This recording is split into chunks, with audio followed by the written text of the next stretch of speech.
Brian, you're off and running. Share your screen, and away you go. This is actually two companies being sold as one. The first one is a janitorial service and supply company, and the second company is a janitorial supply company. So a little bit about me. I currently own a commercial residential short-term rental cleaning business in the DC, Maryland, Northern Virginia area. Been doing that for the last 4 years. In addition, I have 10 years of experience in accounting, working in audit, real estate, and aviation. And I've had some previous experience with e-commerce sales, doing drop shipping and Amazon FBA. Um, I've spoken to a few different proteges briefly about this deal to possibly bring them on as partners. I still have to follow up with them. But anyone that else that thinks they may be able to add some value to this, I'm open to connecting. Overview of the business. So I'm gonna just use company A and company B. So company A is the larger company. They were founded in 2001. They're a provider of janitorial services and cleaning supplies. They offer services such as construction cleanups, office cleaning, stripping, and refinishing the floors, steam cleaning, pressure washing, window cleaning, tile and grout cleaning. They also sell, again, janitorial supplies, equipment, food service, and safety related items locally and nationally through their e-commerce presence. Company B was founded in 2019. They're primarily a distributor of janitorial equipment and supplies, but they also just started offering equipment repairs as well. So overview, both companies are located in Rome, New York. Um, Company A has a facility of about 20,000 square feet, which is leased. Company B has a facility that is 5,500 square feet, which is also leased, and they're located literally a minute from each other. As far as ownership, Company A is 100% owned. Company B is 5149. The owner of Company A owns 51% of Company B, and then there's another individual that owns 49%. And the owner of company A is actually looking to retire, which is why he's trying to sell both businesses.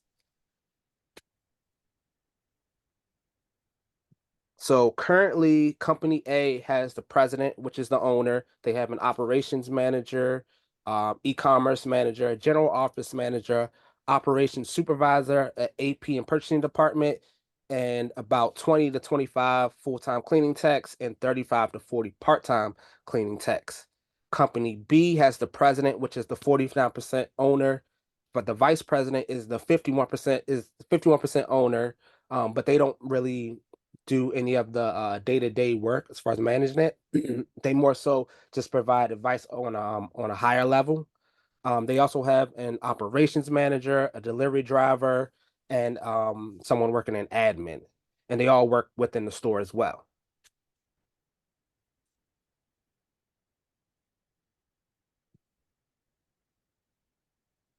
So as far as customers for Company A primarily services schools, childcare facilities, healthcare, research facilities, distribution centers, warehouses, commercial office buildings, industrial facilities, financial institutions, government agencies, and they get a lot of their customers through organic growth, with a lot of their customers coming in through their website.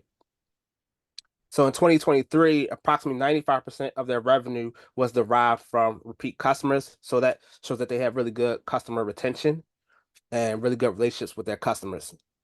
As far as their customer mix, there's not more than one customer that accounts for more than 7.3% of their revenue as of 2023.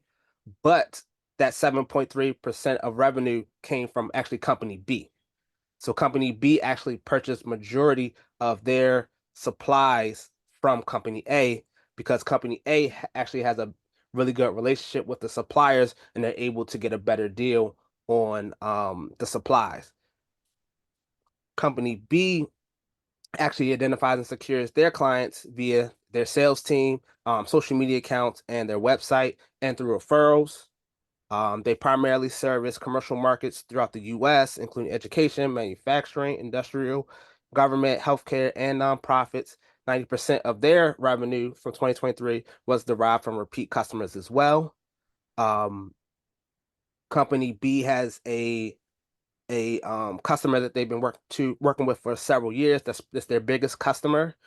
Um, that's their biggest customer, and they primarily purchase cleaning equipment from them. So, as we all know, with COVID, there was a setback in the industry because a lot of businesses were closing. So a lot of janitorial services weren't quite needed right then and there. But once COVID was over and businesses started to open back up, we saw a big increase in the industry as far as cleaning services. It rebounded about 6.9% in 2021. Um, basically due to the economy growing and the businesses reopening. From 2023 to about 2028, we're expecting a growth at about a 1.3% CAGR to about 96.3 billion. And again, the main driver is the economy growing. Competition, local competitors, franchise companies, and as far as like the janitorial supplies, you have large chain retailers, such as like Walmart that sells janitorial supplies. You have online stores, Granger, Quill, Uline that also sell supplies. So growth opportunities. So Rome, New York is actually located between about less than an hour from Syracuse and less than 2 hours from Albany, New York. So there's an opportunity to expand into those bigger markets through the janitorial services component. Also putting in a sales team for the janitorial services to go into those markets and really capture more of that market. And then with company B, capitalizing on the equipment's repair service, it's still brand new. It only accounts for about 1% of their sales right now. But they believe that there's an opportunity to capture some revenue through adding that service. Okay, so I'm gonna jump over to the financials. So I actually went ahead, since it's two companies, I went ahead and did the financials for company A and company B, and then I'm going to show you the one sheet for with them combined. So for company A, we're looking at this is 2023. I'm not sure why it looks like this. Let me refresh. Okay, there it is.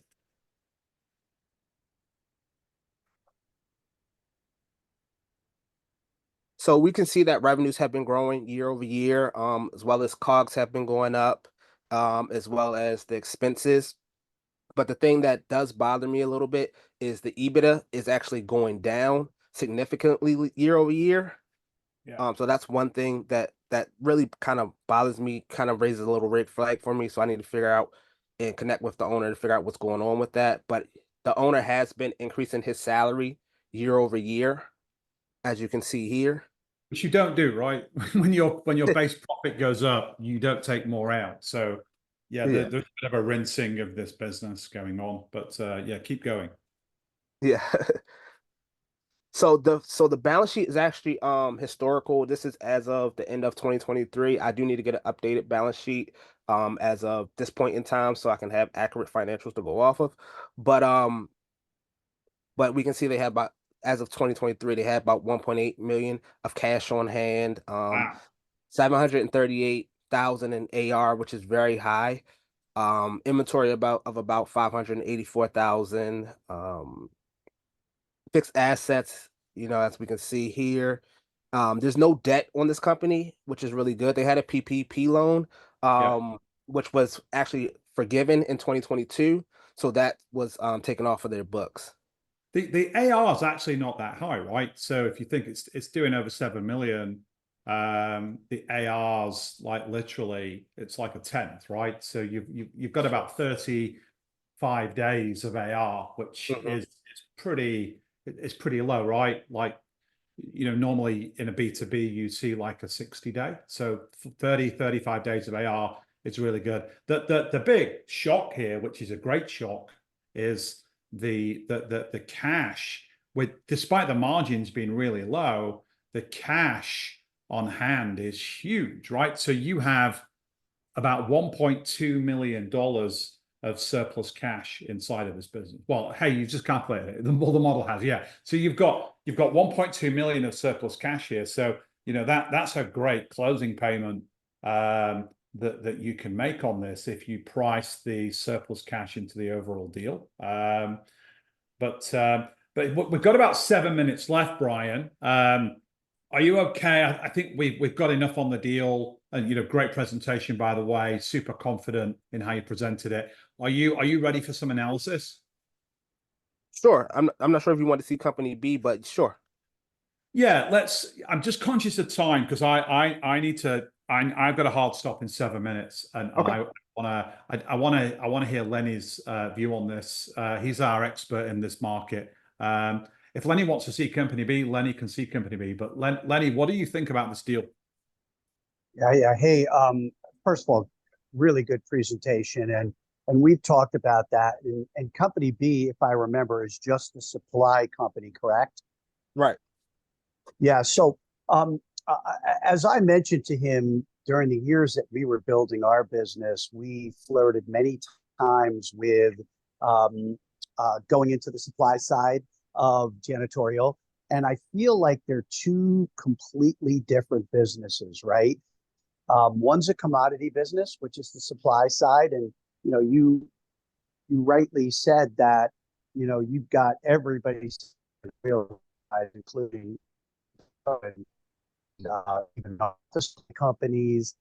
And then, if you remember, when looked at the supply company, a good portion of their revenues is coming from the janitorial company. So it's almost like cannibalistic in a way. I love the space, right? I was in it, and I think it's a great space. It's somewhat recession-proof because places have to be clean no matter what. The thing that scares me a little bit about the business, Carl, is the margins slipping. Yeah. Any proteges that I talk to, I always come with, or I always stress the importance of the margins. So that would have to be dug into a lot. And almost like what you guys were talking about with the last deal about separating the real estate from the main business, I would say the same thing here too. First of all, the supply business has some, some cap stack problems, and there's ownership. One's 51%. I would look at these businesses separately at.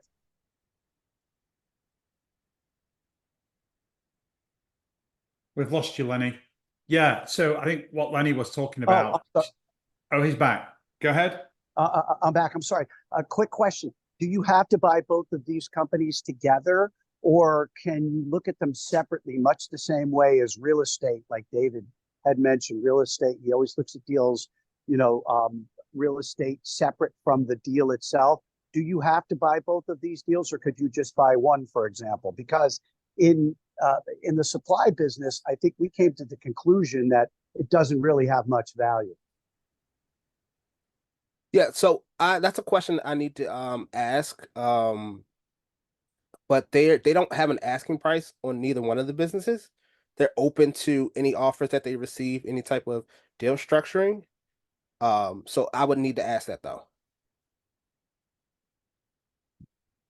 I think that's important because I would focus more on the janitor side of the business, because that's your real growth vehicle.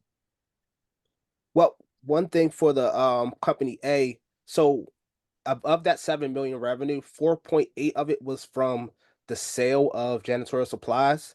2.4 was only from janitorial services for company A. To be honest, that concerns me because the margins typically on janitorial supplies are very low, and the margins on janitorial services are typically pretty high. Our gross margins on janitorial were over 30%. So you have to dig into the margins on the supply company and see where they're at. Can everybody still hear me? Yeah. Yeah. And for time, Carl, that were my main thoughts. Thank you so much.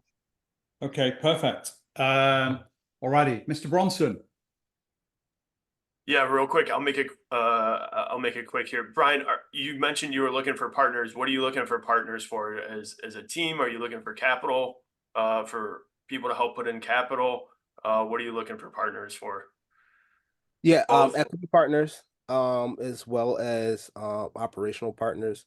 Anybody that feels like they can add any value to this deal, mainly from the sales and marketing side. I'm decent in it, but I'm not the best. But so anybody that feels like they can add any value in those areas, would really help.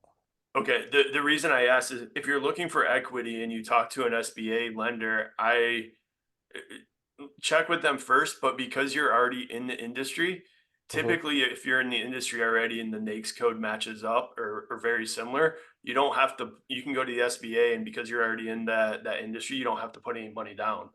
You Okay. can get these types of businesses without putting in any capital. So I would ask that question first, but yeah, definitely build out the team, because that's just going to help your case with the bank and getting financing. But you could potentially do this without having to come up with any equity if you're in the same industry. Okay.